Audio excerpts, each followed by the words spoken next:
Hey y'all, cooking, cutting up, keeping it real.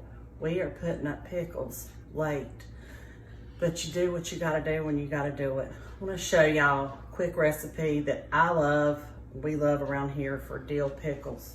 I have washed and cut up just I don't know, I really don't know, it might have been 30 little pickling cucumbers. And you have to kind of work fast at it, and I'm slowly at it, but it is a great recipe. I actually got this recipe from a dear friend of ours, Shannon and Amy Merle, and it is my favorite for dill pickles. So let me just walk you through what I've done. I have put 1 quart of white vinegar in here and 2 quarts of water. I brought it up to a boil with 1/3 cup of salt in it. I've poured it over the pickles one time and scalded them for about 10 minutes. Just leave them sitting there in the hot water. And then you put your water back in here and you boil it again. In these jars, there are pickling cucumbers. They're about this size, are the best ones to use for pickling in my opinion. It has the jalapeno pepper that's sliced in 2, and it has 1 clove of garlic. It also has dill. If I had fresh dill, there's fresh dill, but I ran out, so I used this dill weed that's dried. That really, I'd rather use fresh, but I didn't have enough when my cucumbers, when I got my cucumbers. So what I'm gonna do now, and you can do as many peppers as you want to make it a little more spicy, or you can use more garlic. That is totally up to you, okay? I use these Picklin crisp granules.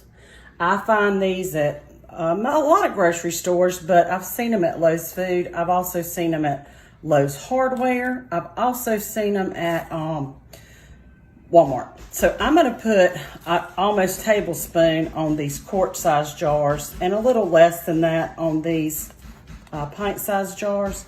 And you can cut the cucumbers any way you want to.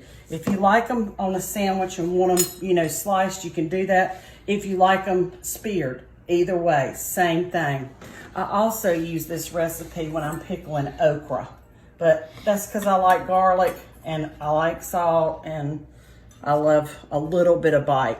So this water that I've scalded the pickles in now has been brought back to a boil.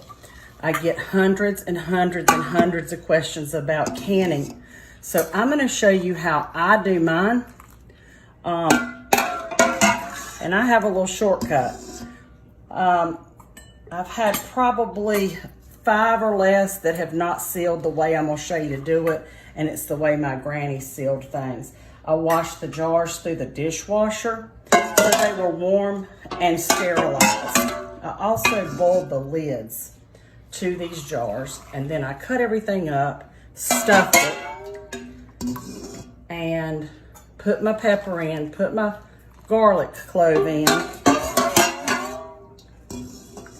It's just it reminds me of like a Clausen pickle with the garlic paste that you buy in the grocery store. And honestly, if I'm gonna buy pickles, that's the ones I'm going to. This is definitely a dill pickle, not a sweet pickle.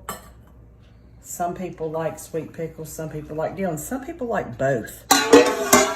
But this is just a really good base brine, in my opinion, for pickling. It's 1 quart to 2 quarts. 2 quarts of water, 1 quart vinegar. In this, I'm gonna take, you gotta kind of work quick as far as everything being hot. If you're gonna do this, or try this shortcut, I should say.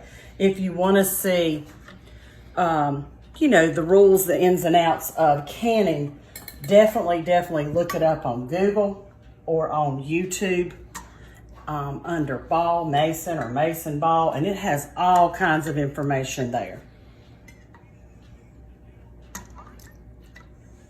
I'm just using this little magnet picker-upper thing so I don't burn my fingers.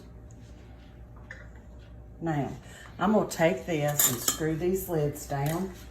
And this is definitely a family affair because you could get your family to cut them for you and stuff them, and then it's a process, but it's worth it. These will be great to eat. I do like to let these sit on the shelf for I don't know, a couple weeks so it really marries up and the pickles get really crisp. But like I said, when you start doing your own, you'll have to gauge that. Now, I just screw my lids down, and I'm gonna show y'all on these. So I'm gonna have to grab one more lid for this one after I'm done with this segment and boil it. I just turn these upside down, hot. I'll leave them for 15 minutes and I'll set my timer. And 9 times out of 10, all of them pop when you turn them back upright.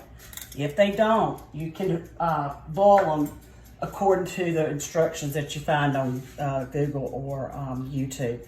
But that is how I make dill pickles. The recipe came from dear friends Shannon and Amy Merle. Love them. Thanks for tuning in. See ya.